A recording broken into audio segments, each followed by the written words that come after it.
Estimados estudiantes, buenas, ¿cómo están?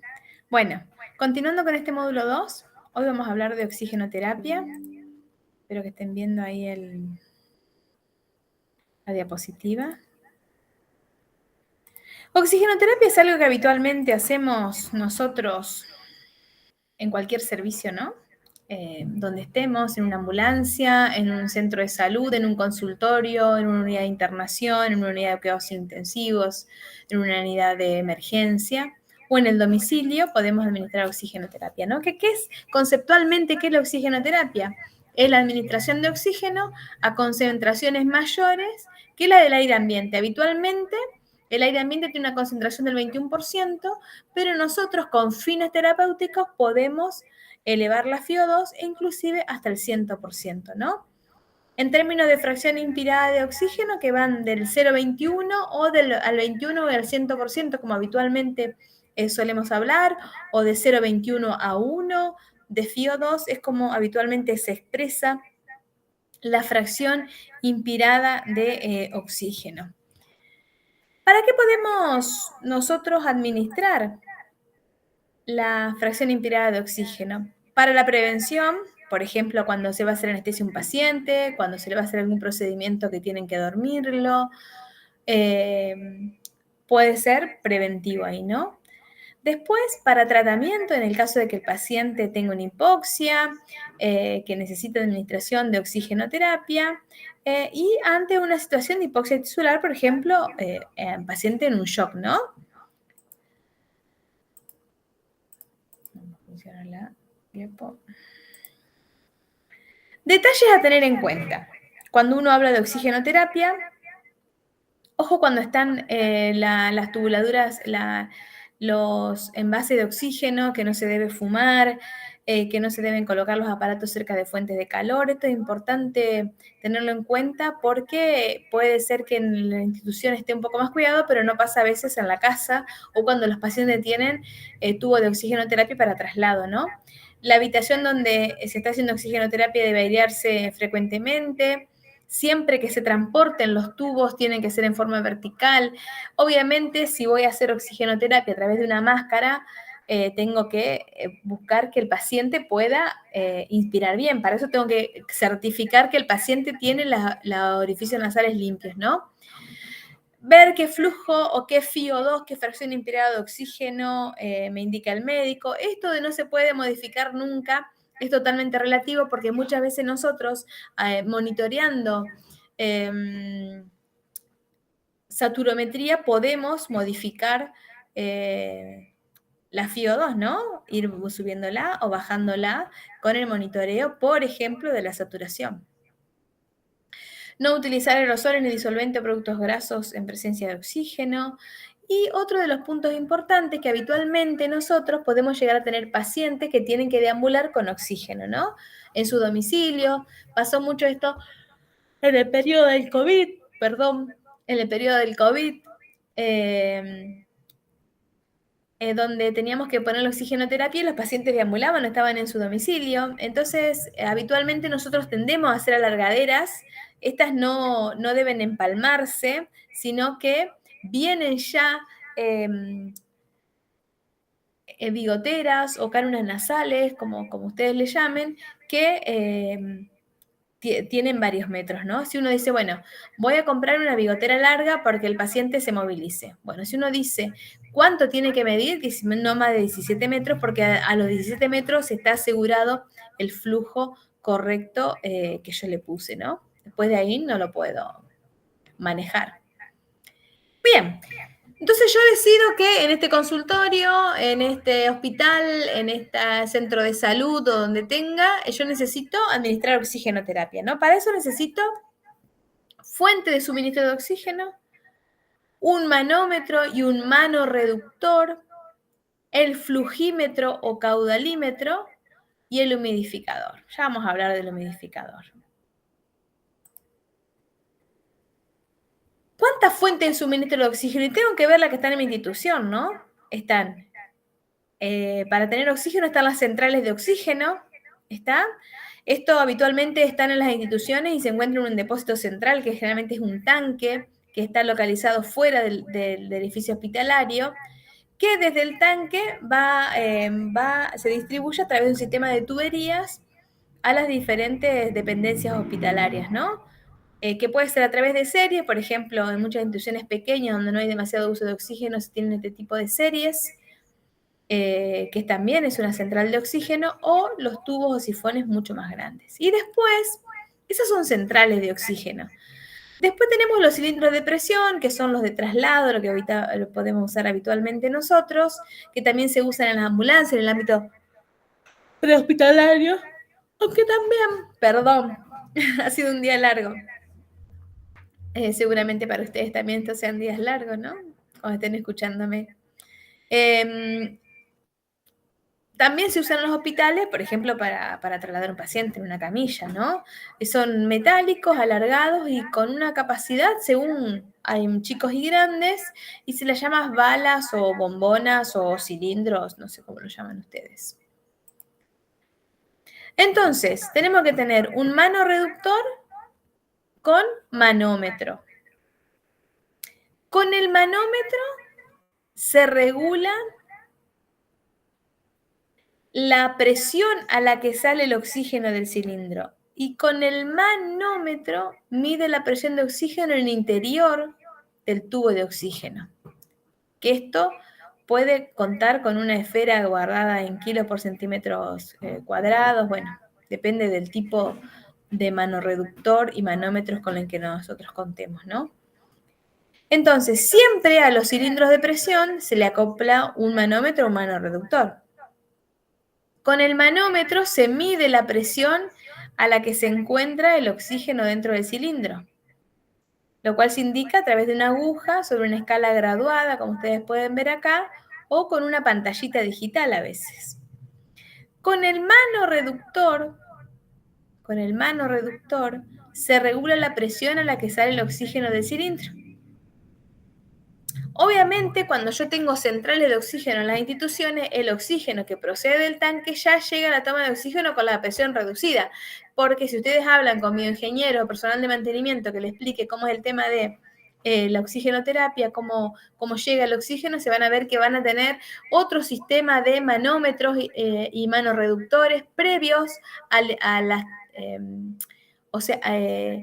entre el tanque o la central de oxígeno y la unidad paciente donde está, siempre hay un sistema que regula las presiones, ¿no?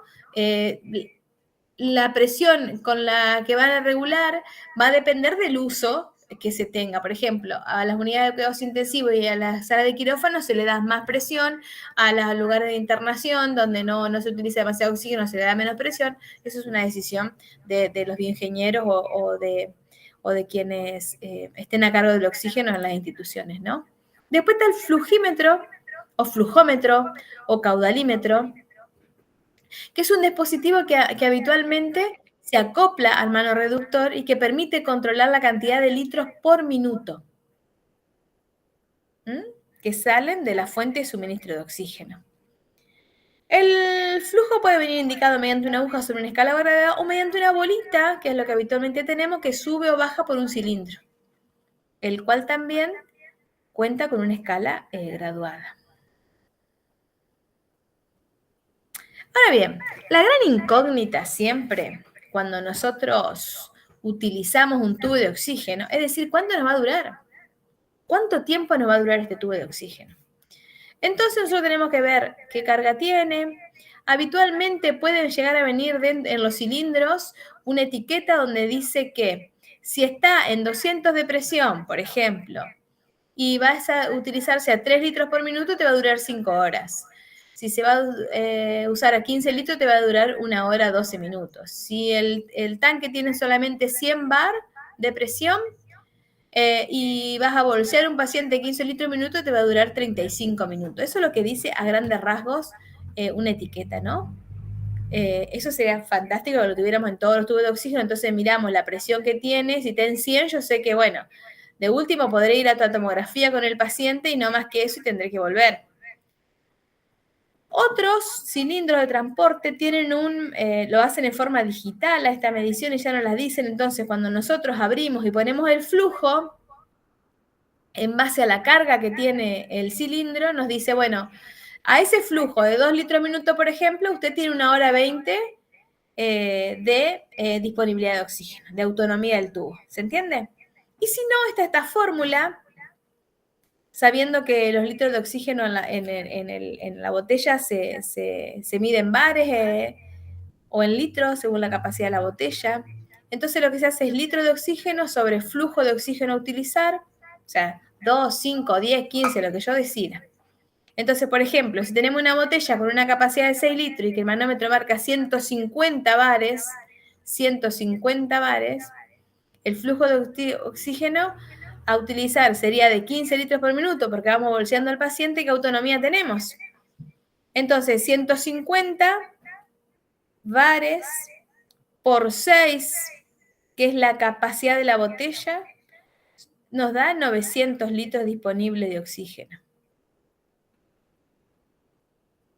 A eso, sobre los 15 litros que vamos a utilizar, nos dice que, bueno, si tenés 150 de presión y lo vas a usar a 15 litros por minuto, tenés 1 hora de disponibilidad. Eso más o menos para sacar la cuenta. Pero de cualquier manera es importante que se puedan hacer esta etiqueta o que por supuesto puedan contar con este tipo de cilindros, ¿no? Obviamente, cuando uno va a administrar oxígeno, lo ideal es que el paciente tenga desaturación, que tenga hipoxemia, que tenga signos de que tiene disminución del oxígeno. Entonces, es importante saber que por debajo de 60 ya estoy en hipoxemia, por debajo de 60 estoy en hipoxemia, que lo normal es que uno tenga una PO2 mayor a 60 con una saturación entre 95 y 100. O sea que si tengo menos de 90 de saturación y menos de 60 de PO2, estoy de un paciente hipoxémico en líneas generales, ¿no? Obviamente, conceptualmente la hipoxemia se define como una PO2 que se obtiene a través de un estado ácido-base menor a 60 milímetros de mercurio o una saturación de menor al 90% respirando aire ambiental. Pero no siempre se puede tomar de esa manera y es bastante difícil de documentar. ¿A quién no le voy a hacer oxígeno? Eso es importante tenerlo en cuenta, ¿no?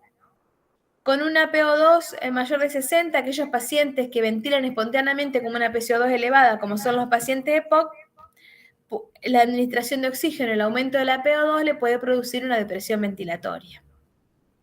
Saber que con una FiO2 mayor a 50, mayor a 60, mayor a 70, según la bibliografía en la que nos apoyemos, puede producir atelectasia por reabsorción, que se llaman, que es por una desnitrogenización de los alvéolos. ¿Qué pasa? Entra tanto oxígeno, se vuelve tóxico, entra tanto oxígeno que el nitrógeno se escapa. Por lo tanto, hay una disminución de la función ciliar o de la función leucocitaria y se producen estos cuadros parecidos a respiratorio que se llama atelectasia por reabsorción. Por eso se dice que el oxígeno es tóxico y por eso se debe usar con FiO2 menores a 60. Hay riesgo, por supuesto, que se genere fuego en presencia de concentración aumentada de oxígeno en el ambiente. Si hay posibilidad de que se genere fuego, no tengo que usar oxígeno. Y bueno, y hay que tener cuidado con los nebulizadores, los humidificadores, porque la verdad es que no hay riesgo de contaminación bacteriana. ¿A quienes no les voy a colocar oxígeno? Al IAM. Antes el IAM tenía, se decía que el IAM, el tratamiento inicial se llamaba MONA M de morfina, O de oxígeno, N de nitrógeno y A de aspirina. Después eso se sacó, entonces no es más MONA, sino que se le sacó la O. ¿Por qué? Porque solamente se le pone oxígeno en caso de que tenga menos de 92%. ¿Está? Entonces no se le pone a ningún paciente que esté saturando 95 a 96, se le tiene que poner oxígeno. Pero a veces están saturando 95 a 96 porque tienen oxígeno. Entonces tenemos que ver la posibilidad de ir bajándoselo. Y todo paciente que tenga un trauma leve, sin compromiso ventilatorio ni de oxigenación, también está contraindicado colocar oxígeno, ¿no? Esto es lo que les sea la hiperoxia, se lo dejo acá más clarito para que ustedes lo puedan ver, porque tanto ponerle poco oxígeno como ponerle mucho oxígeno son problemáticos. Entonces, sabemos que la hiperoxia puede producir un efecto tóxico directo sobre las células pulmonares con destrucción celular, ¿no? produce lo que decíamos, atelectasia por resorción, puede producir hipercapnia hiperóxica en los pacientes EPOC, puede aparecer daño del epitelio bronquial con la aparición de bronquitis hiperóxica y disminución de la eficacia del epitelio ciliar y de la función bactericida bronquial. Obviamente la FiO2 elevada puede condicionar en los pacientes ventilados un reclutamiento pulmonar que habitualmente no se ve mucho porque habitualmente usamos presión positiva al final de la expiración, ponemos PIP y con esto contrarrestamos esto, ¿no? No hay efectos beneficiosos de la hiperoxia en pacientes críticos, ¿está? O sea, no porque yo le ponga más oxígeno al paciente, esta mujer no lo tenga 99, 99, 99 todo el tiempo, el paciente va a estar mejor. Lo que sí está claramente demostrado es el efecto nocivo de la hipoxia sobre los tejidos periféricos. Esto es lo que llamamos atelectasia por reabsorción, el porcentaje de oxígeno, este es el porcentaje de nitrógeno, el porcentaje de SO2, y cuando empieza a ingresar mucho oxígeno, lo que hace el nitrógeno se escapa, produciendo atelectasia por reabsorción. Bueno, y tenemos los sistemas de administración de oxígeno. Los sistemas de administración de oxígeno, tenemos sistemas de bajo flujo, que son los que nosotros habitualmente utilizamos y conocemos, que no satisfacen las demandas ventilatorias del paciente. Y después tenemos los sistemas de alto flujo que sí satisfacen las demandas ventilatorias del paciente. Dentro del sistema de bajo flujo tenemos la cánula nasal, la máscara de oxígeno común, la máscara con reservorio, con bolsa de reservorio reinhalatoria o con bolsa de reservorio no reinhalatoria. Y bueno, allá vamos a hablar un poquito de cada uno de estos, ¿no? Y después, ¿qué pasa con el alto flujo?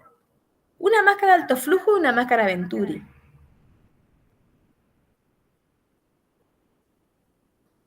¿Por qué se lo llama de alto flujo? Fíjense, yo decido poner una FiO2 acá del 50%, ¿no? El flujo que lo voy a poner a la pared es de 15 litros por minuto.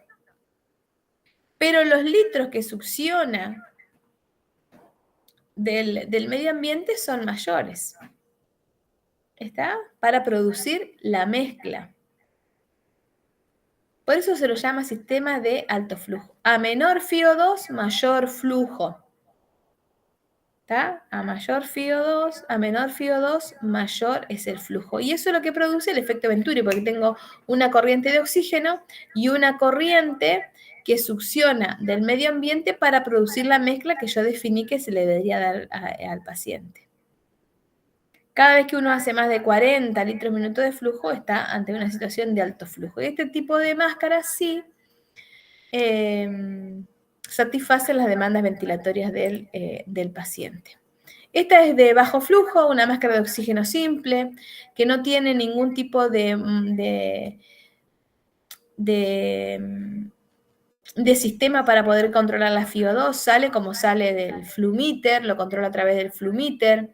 ¿Qué pasa con estas máscaras? No puedo dar demasiada FiO2, cubre toda la cara del paciente, es grande, lo convierte en espacio muerto, con un reservorio anatómico de más o menos entre 100 y 200 mililitros. No puedo dar menos de 4 litros por minuto si voy a usar este tipo de máscara. ¿Por qué? Porque necesito presión. Entonces yo me manda el oxígeno y si tengo poquito flujo, sale el flujo con CO2 y no hay no hay presión que lo frene acá. Entonces vuelve el dióxido de carbono por acá. ¿Está? Entonces yo lo hago siempre mayor a 5 litros minuto y nunca más de 8 litros minuto.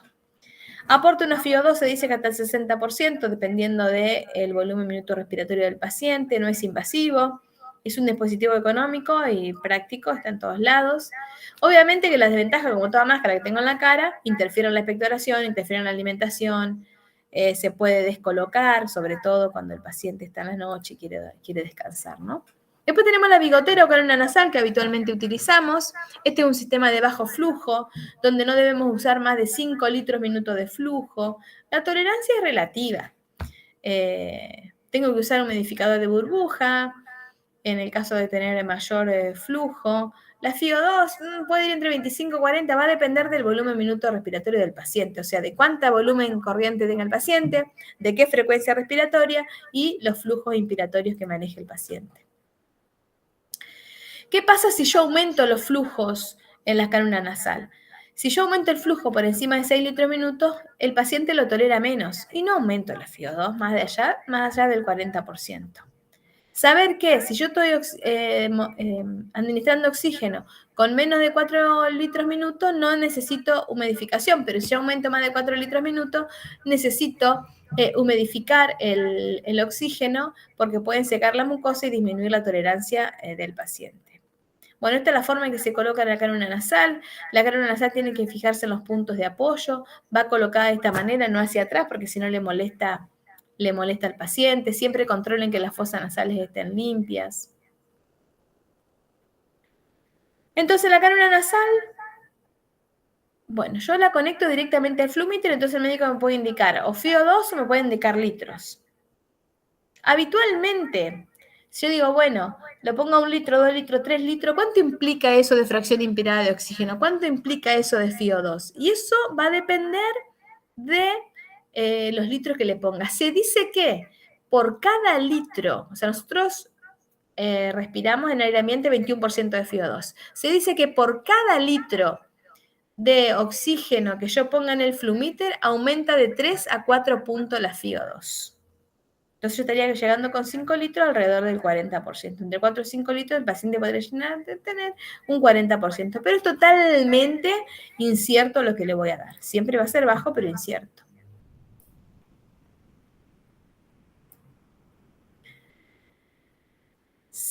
Obviamente, si el paciente está con altos niveles de volumen minuto, con mucha frecuencia, con mucho volumen, me va a disminuir la FIO2 porque me aumenta la mezcla. No sé exactamente cuánto le doy de oxígeno, nunca sé cuánto le doy realmente de oxígeno con una máscara. Y por supuesto que aquellos pacientes que están con demanda ventilatoria alta no debería usar la cánula nasal. Después, dentro de los bajos flujos, está la máscara con reservorio. La máscara con reservorio puede ser de reinhalación parcial o de no reinhalación. ¿Cómo funciona esto? Se coloca una cánula acá, una de la máscara, se ajusta a la nariz, se ajusta a la mejilla del paciente y después se conecta. ¿A cuánto le pongo el flujo de oxígeno acá? Lo suficiente como para que se infle la bolsa. O sea, yo lo voy subiendo, nunca tengo que superar los 15 litros minuto. ¿Por qué no tengo que superar los 15 litros minuto? No tengo que superar los 15 litros minuto porque cuando yo abro el flumíter y lo llevo más de 15 litros minuto, pierdo el control del flujo. Y quizás esos 15 litros minutos se convierten en 40 y gasto un montón de oxígeno en la institución y no mejoro las cosas con el paciente. Y está con muchísimo ruido, el oxígeno a full, muchísimo ruido, molesta al paciente. Entonces, ¿qué tengo que hacer yo? Ir aumentando el oxígeno hasta que la bolsita esté llenita. Y ahí lo dejo. Esta es la máscara. Ojo con estas bolsas porque pueden llegar a romperse y entonces tienen pérdida, el paciente no mejora y tienen pérdida de flujo. Ojo con los ajustes que uno hace en las orejas de estos pacientes. Y siempre poner el flujo suficiente para que tenga hinchadita o sea, llena la bolsa. Esta es otra imagen para volver a repetir. Bien, ahí se me metió la voz de Darío.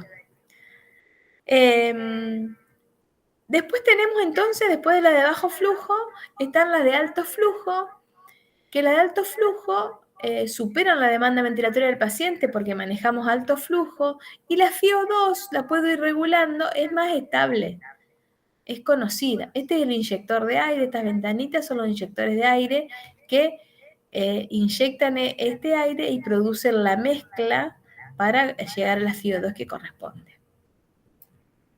Estas son las mascaritas, otro tipo, que son con la FIO2 intercambiables, según el color es la fracción inspirada de oxígeno que se tiene. Ustedes siempre que van a colocar esto, el médico le va a indicar poner el 40, poner el 50, pero no tienen que indicarle los litros. Los litros se los vamos a poner según lo que me digan, ¿no? Entonces acá, según lo que me diga la válvula. Al 50% tengo que poner a 12 litros y al 24% tengo que poner a 4 litros.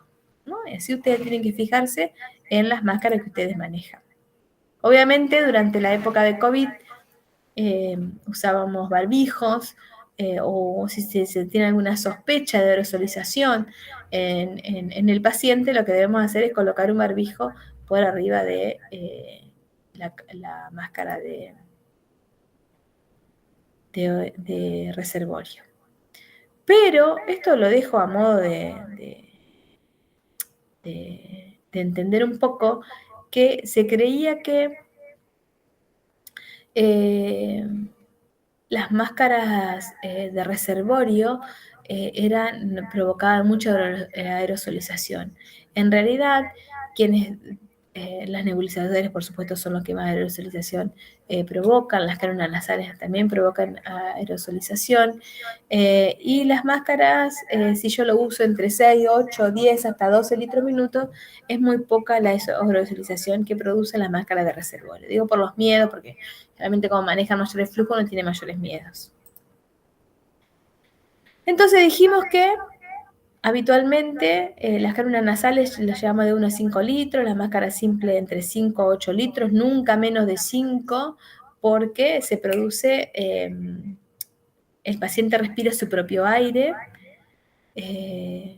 aumenta el espacio muerto ahí, entonces hay riesgo de que el paciente vuelva a respirar la CO2 que estaba expirando porque no encuentra presión. Entonces siempre las máscaras simples mayor de 5. La máscara Venturi, según lo que me diga el fabricante, van entre 3 a 15 y de 0 a 24 al 60%. Obviamente que nosotros tenemos que tratar de hacer un uso racional y correcto del oxígeno. Para esto es importante educarnos como lo están haciendo y en forma interdisciplinaria, Para ¿no? terminar de hablar de oxigenoterapia tenemos que darle unos últimos minutos a la humidificación.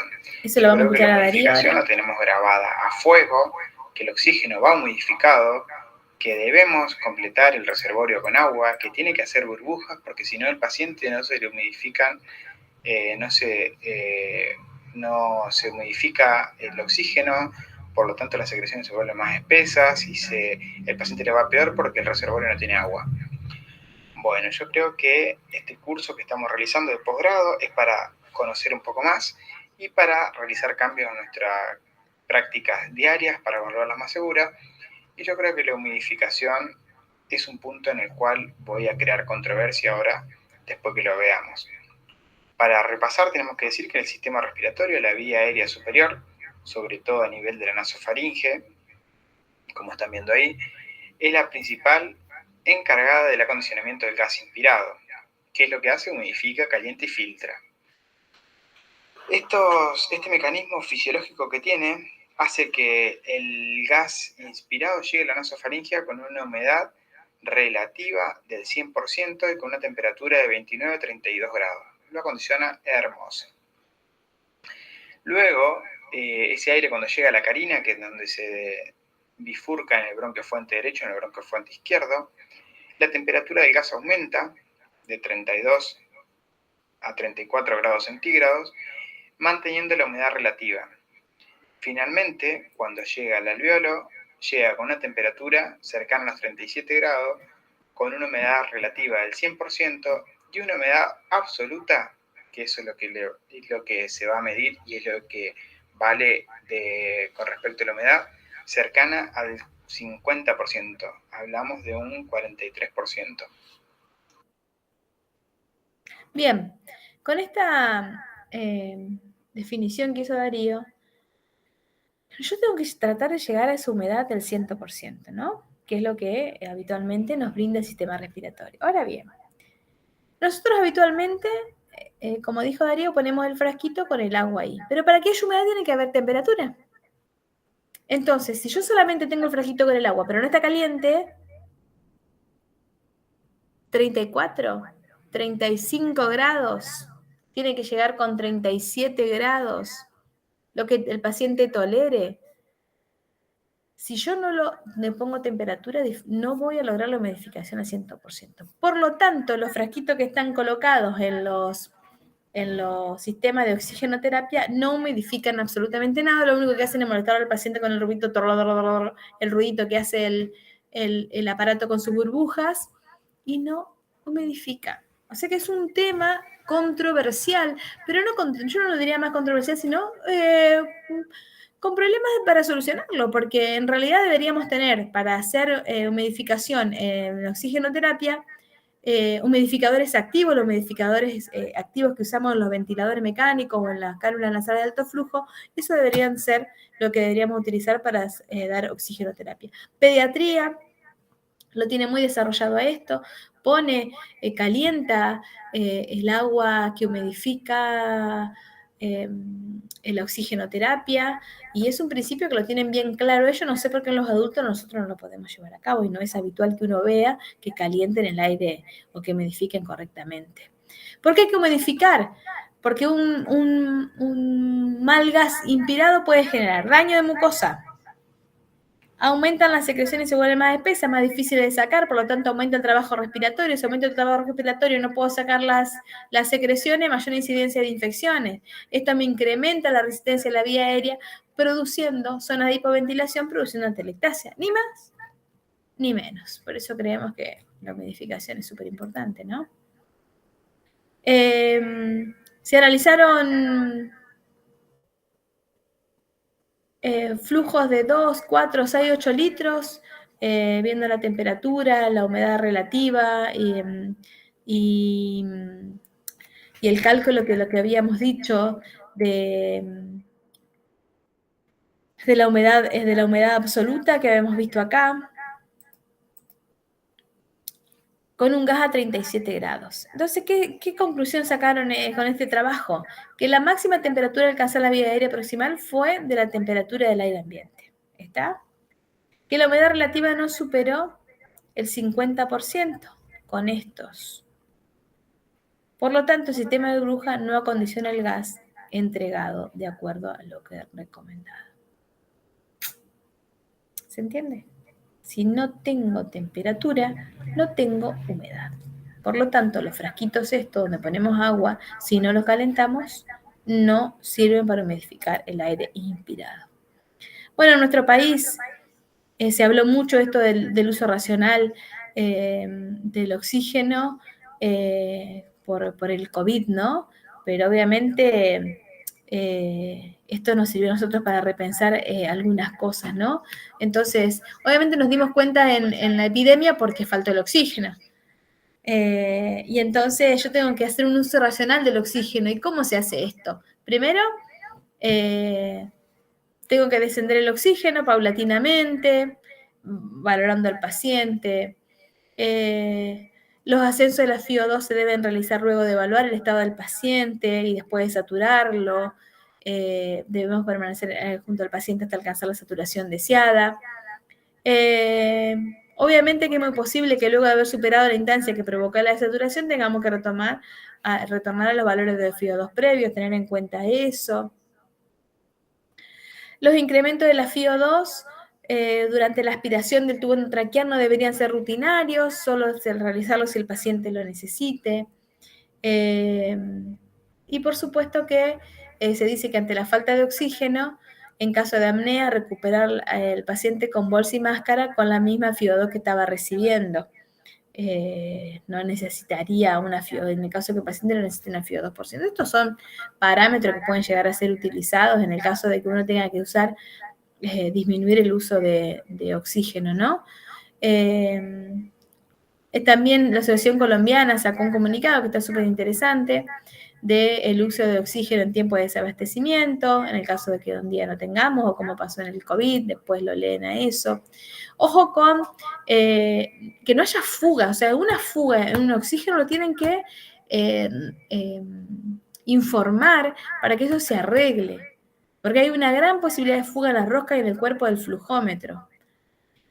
Por supuesto que nos tenemos que fijar que no tenga fugas, siempre debe estar en forma vertical. Si uno dice, bueno, ¿dónde leo? Se lee a la mitad de la esfera. No hay que superar la escala de los 15 litros minutos, porque dijimos que por acá arriba ya pierdo. O sea, puedo estar en 40, nosotros hemos hecho mediciones de qué flujo tiene. Cuando supera los 15 litros puede ser de 40 a 60 litros por minuto. Siempre abrir la válvula lentamente hasta llegar al objetivo deseado y por supuesto siempre cerrarla cuando no se use. Si voy a usar humidificadores, fijarse que no estén rotos, que no estén agrietados, porque producen fugas también del oxígeno. Ojo con el uso de la máscara de reservorios, que no tenga fisuras, que le dimos el flujo necesario para que la bolsita se infle.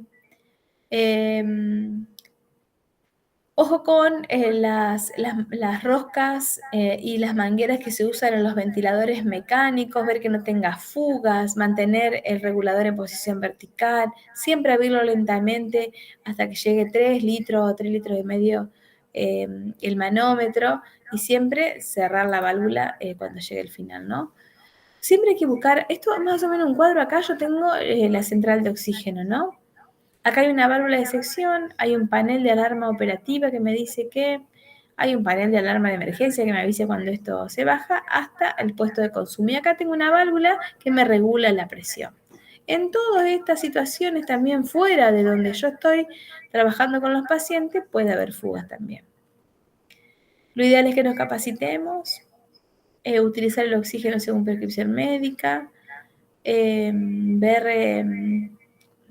ver asiduamente la red de distribución de los gases, todo lo que está defectuoso hay que reemplazarlo, hay que reparar, hay que revisar o tirarlos, y o alertar sobre el uso inadecuado de oxígeno por parte de terceros, ¿no? Por ejemplo, las nebulizaciones, cuando podrían hacerse con aire comprimido, no necesitan hacerse con oxígeno, ¿no? Obviamente ver que los reguladores de presión en los accesorios sean compatibles con el oxígeno medicinal que tengo, ver si no hay ninguna situación de fuga en el puesto de consumo, siempre en posición vertical, no superar los 15 litros, valorar según la saturación. Siempre los ventiladores deben recibir oxígeno a través de un regulador, no conectar directamente la manguera al puesto de consumo. Y bueno, y esta es la presión ideal 3.5-4.5 kilos por centímetro cúbico del oxígeno que se debe usar para los ventiladores mecánicos. No multiplicar el uso de puestos, porque eso no asegura el flujo. Controlar quiénes están trabajando en la central de oxígeno medicinal para no cometer errores. Evitar el uso de cilindro en pasillo cerca de la cama. Lo ideal es que se dé oxígeno a través de central, ¿no? Obviamente siempre que voy a colocar cosas tengo que estudiar las cosas antes, ¿no? Y dentro de la oxigenoterapia también tenemos el alto flujo, que es una medida nueva que surgió hace unos años. Ahora vamos a mostrar más o menos los pasos previos al inicio de esta terapia.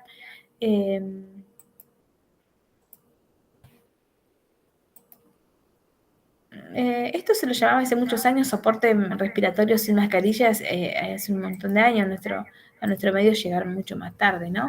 ¿Qué tiene de bueno esto? Que no es invasivo, que proporciona una alta humedad porque tienen calentadores activos de hasta el 99%, permite administrar altas concentraciones de oxígeno, presenta mayor facilidad de empleo y mejor tolerancia del paciente y le permite al paciente comer y hablar. La contra es que tiene altísimo flujo, que puede producir rinorrea, que si el paciente abre la boca es menos efectivo, que puede causar erosiones en la nariz en situaciones prolongadas o cuando se utilizan flujos inadecuados. ¿Qué necesitamos para esto? Un generador de flujo, que puede ser un aparatito, que puede ser el ventilador mecánico, que puede ser uno hecho en forma manual, un acondicionador del aire inspirado con humidificación y la caruna nasal. Estos son los tipos de caruna nasal. Para traqueostomía o para niños. Y como decíamos, tenemos que tratar de ponerlo a 37 grados. Esta es la verdadera humidificación que deberíamos tener en la oxigenoterapia siempre, ¿no? Si no tiene humidificador, se debe agregar uno. Y esto es lo que hace el punto de rocío. El de punto de rocío, esa cervecita fresquita que me quiero tomar el viernes a la noche. Bueno, esas gotitas que se hacen chiquitas en la cerveza se llama punto de rocío. Cuando yo veo ese punto de rocío en una máscara, en un tubo endotraqueal, en una máscara de oxígeno, en una caruna nasal, puedo pensar que el paciente tiene humedad al 100%. Y siempre se debe encender antes. ¿Por qué? Porque los aparatos de alto flujo les lleva más o menos 20-30 minutos en producir esta humedad y este calentamiento de las tubuladuras. Entonces, si yo se lo pongo enseguida al paciente que lo prendo, va a estar frío. Hasta que se caliente va durante 20-30 minutos, el paciente va a manejar altos flujos fríos y secos. Entonces, lo ideal, si me dan los tiempos, es encenderlo antes. Esta caruna nasal no se puede inventar, está especialmente diseñada para esta terapia, es de silicona, y lo que se modifica son los calibres de los orificios, que estos calibres de los orificios se modifican según según los flujos que utilice el paciente, los flujos que necesita y los orificios, ¿no? ¿Por qué? Porque los orificios del paciente no son todos iguales, ¿no? Pero se la fabrica de varios tamaños, hay para elegir. ¿Qué se programa cuando se hace esto? Se programa flujo en base a 1 o 2 litros kilo minuto del paciente, se programa FiO2 para lograr una saturación deseada y se programa la temperatura. ¿Está? Entonces programo temperatura, programo flujo y programo FiO2. Lo puedo programar en un aparato de estos, ya todo, lo puedo programar en estos, que son también portátiles, lo puedo programar en un ventilador mecánico. Obviamente se inicia lo más antes posible, el FiO2 que se inicia al 60% y se va descendiendo hasta que el paciente maneja una saturación mayor al 92%, un flujo de inicio puede ser 40 litros, 20, 30, despacito, despacito, que el paciente se adapte. Intentamos igualar el flujo del paciente, manteniendo el flujo siempre en la medida que podamos elevado, pero solo disminuye si el paciente no lo tolera, ¿no? Y si uno dice, bueno, lo voy a colocar, bueno, al menos para las 24 horas, después vemos, reevaluamos. La temperatura del gas que yo tengo que poner, a veces nos lleva al 37% porque el paciente no lo tolera, pero tiene que ser mayor a 30 grados. Y por supuesto monitorear estrictamente la frecuencia respiratoria, el trabajo respiratorio, la saturación y el estado hemodinámico. Si está todo bien, en 1 o 2 horas se debería poder reducir la FiO2. ¿Está? Buscando una FiO2 de entre 93 y 93% como objetivo, digamos. Debería disminuirse la frecuencia respiratoria, debería disminuir la frecuencia cardíaca, deberían mejorar los signos de dificultad respiratoria y después que lo colocamos tendremos que sacar conclusiones a las 6 horas. Y si está todo mal, y si el paciente no está mejorando, y si el grado de dificultad respiratoria empeora, obviamente este paciente necesita ser intubado, ¿no? Más aún cuando la hipoxemia persiste y necesita más del 70% de oxígeno. ¿Qué voy a monitorear? Frecuencia respiratoria, frecuencia cardíaca, el ROX, que es un índice para controlar cómo va evolucionando la cánula de alto flujo, la saturación de oxígeno, la mecánica ventilatoria del paciente, que el paciente esté confortable y la temperatura de la cámara. Cuidar siempre la nariz, porque genera altos flujos y por ahí puede producir tapones, que no haya áreas de presión acá, tratar de mantenerlos permeables. Nosotros lo hacemos con vaselina, le limpiamos la nariz, o con solución fisiológica, con hisopos para limpiarle la nariz. Ayudamos a que el paciente pueda limpiarse el mismo la nariz. Nunca buscar siempre de que esta humidificación que está acá, con este agua, para mantener el humidificador activo siempre con agua, que no se termine. Hay que controlarlo. ¿Está? ¿Qué registro voy a revisar en las carpetas?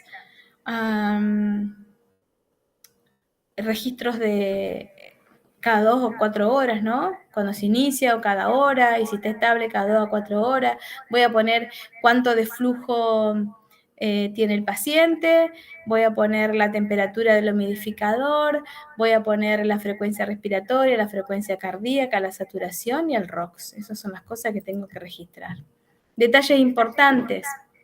Controlar, ven, acá está suelto y esto se puede tironear y se puede romper, entonces tiene que estar bien colocado, trae un ajuste acá al cuello para para sostenerlo y que esa curvita la haga bien y que no esté tironeando el paciente. Que las fosas nasales estén permeables, libres de secreciones, los puntos de apoyo de la cánula en las mejillas, en la nariz, en las orejas. Ver que lo que está prescripto le esté llegando realmente al paciente, mantener limpio el dispositivo, favorecer la higiene bucal y nasal, facilitar la hidratación oral, vigilar el grado de condensación en la cánula, porque por ahí puede condensar mucho y lo puede mojar la cara del paciente, controlar la temperatura del sistema, realizar control regular a partir del pulso oxímetro y registrar. Y si, para que no se me acabe rápidamente el agua para la humidificación, poner la mayor cantidad de agua destilada posible, ¿no?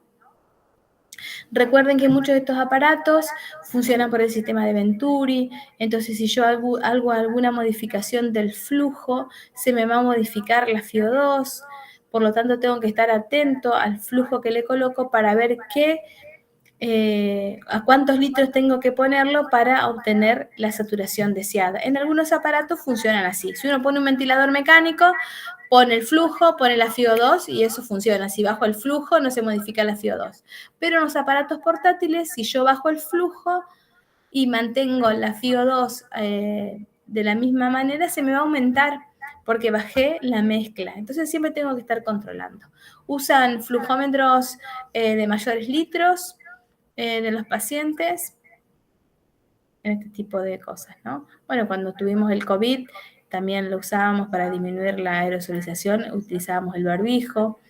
Es muy importante, fíjense, dónde vamos a colocar las cosas, porque esto puede molestarle a los pacientes. Buscar siempre el confort. ¿Cuándo siento que va a fallar? Cuando tengo al menos de los dos siguientes criterios por más de 5 minutos, ¿no? Entonces el paciente sigue taquipneico, no mejora el trabajo respiratorio, disminuyó la PAFI, disminuyó la saturación de oxígeno, no maneja las secreciones, no mejoró el pH, el periodo de estado sensorio, son criterios de falla. Dos de estos por más de 5 minutos son criterios de falla. Bueno, se lo puse, lo controlé, el paciente mejoró, se lo tengo que sacar. ¿Cómo se lo saco? Primero se disminuye la FiO2. ¿Hasta cuándo se disminuye la FiO2? Hasta llegar a un parámetro en que yo lo pueda reemplazar.